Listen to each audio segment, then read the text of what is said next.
পীরের শয়তান এবং বলেছেন পাশাপাশি বলেছেন রাস্তায় ফেলে গণধোলাই দেওয়া উচিত, কি বলবেন এটা নিয়ে? কদিন আগে এই শওকত সাহেব মানুষকে উত্তেজিত করছিল কি ইউটিউবারদের উপর আক্রমণ। আমি বলেছিলাম যে ও আক্রমণ নিজে করছে না কেন, ইউটিউবারদের লোককে উত্তেজিত করছে কেন? যে করবে সে ফাঁসবে। এবং এটাও বলেছিলাম কোনো ইউটিউবার আক্রান্ত হলে শওকত সাহেবকে আমরা আইনের মাধ্যমে বুঝিয়ে দেবো। আর আজকেও বলছি, শওকত সাহেব ভাবছে তার দল একটু পাম দিচ্ছে, অনর্থক কথা বলবেন, যে কথা বললে এলাকায় বিশৃঙ্খলা হবে, সম্প্রীতি এলাকার শান্তি বিঘ্ন করবে, বারবার বলে যাবেন, আমরা চুপ থাকবো। আমি আবারও বলছি, শওকত সাহেব যেটা বলছেন নিজে করে একটু দেখান, তাহলে যার মনে সৎ সাহস আছে। দ্বিতীয় কথা, এই কথার সাথে তৃণমূল কংগ্রেসের কি সহমত? তৃণমূল কংগ্রেস এই মব লিঞ্চিং হিংসা ছড়ানোর কথাকে প্রাধান্য দিচ্ছে না এই কথা তার বিরুদ্ধে, সেটাও তৃণমূল কংগ্রেসের দলের কাছ থেকে জানতে চাই। অন্যথায়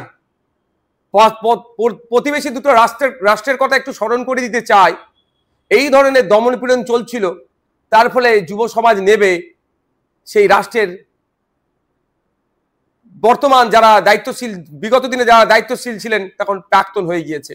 সুতরাং এই ধরনের অনর্থক অবাঞ্ছিত কথা বললে পাবলিক যদি আইন হাতে তুলে নেয় বিপদ হয়ে যাবে। তারপরেও আমি আইন হাতে তুলে নেওয়ার পক্ষে নয়।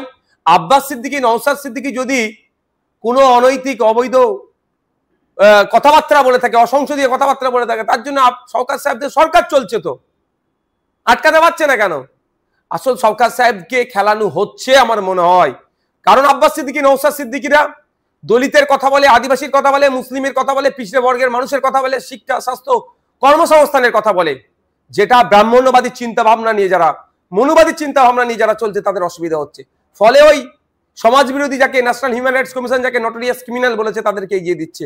তবে একটা কথা বলবো শওকত সাহেবকে, যে দেখুন, শাহজাহান শেখ আপনার থেকেও বড় নেতা ছিল, আজকে সে জেলের ভাত খাচ্ছে, আপনার দলের নেতারা একটাও কথা বলছে না। আমি চাইবো না যে আপনিও তার পাশে গিয়ে অবস্থান করেন। সুতরাং সতর্ক হয়ে যান, সজাগ থাকুন। রাজনৈতিকভাবে মতপার্থক্য আছে, রাজনৈতিকভাবে আমাদের সাথে লড়াই করুন। যদি অবাঞ্ছিত ভাষার চালাচালি করেন, অসংসদীয় কথাবার্তা বলেন, এর জবাব কিন্তু আইনের মাধ্যমে কিভাবে দিতে হয় আমরা ভালো করে জানি।